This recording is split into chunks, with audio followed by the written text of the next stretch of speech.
તમને ખબર છે વડોદરામાં કોઈ આપદા આવે જ ના, એનું કારણ છે કે મહાદેવની અસીમ કૃપા વડોદરા પર પહેલેથી જ છવેલી છે.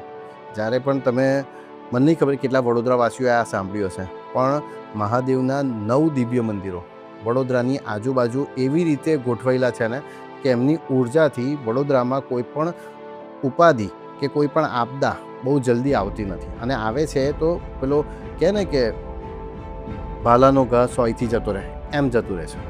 હવે આ જે 9 મંદિર છે ને તેને આપણે નવનાથ કહીએ છીએ.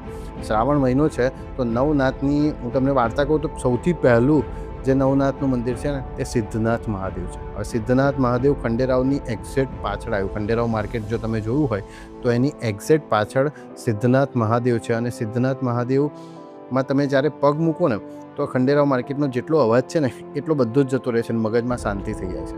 આપણા મરાઠા શાસનકાળ હોય કે ગાયકવાડ પરિવાર હોય, એમની બધાની આસ્થા આ દાદા પર પહેલેથી હતી ને અત્યારે પણ એટલી જ છે. જ્યારે પણ કોઈ મોટો નિર્ણય વડોદરામાં લેવાતો ને તો આ દાદાના આશીર્વાદ લેવા હંમેશા લોકો જતા હતા. હવે સિદ્ધનાથ મહાદેવ, સિદ્ધ એટલે કે સિદ્ધિ, કોઈ પણ સિદ્ધિ પ્રાપ્ત કરવી હોય ને તો પોતાનું આત્મજ્ઞાન જોઈએ. જ્યારે તમને આત્મજ્ઞાન આવે ત્યારે સિદ્ધિ પ્રાપ્ત થાય.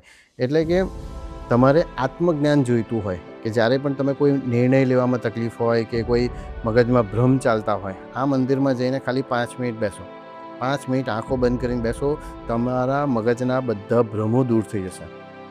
સો આ શ્રાવણ મહિનામાં દરેક વડોદરાવાસીઓએ નવનાથ તો જવું જ જોઈએ, અને એની અંદરના પહેલા નાથ છે સિદ્ધનાથ મહાદેવ.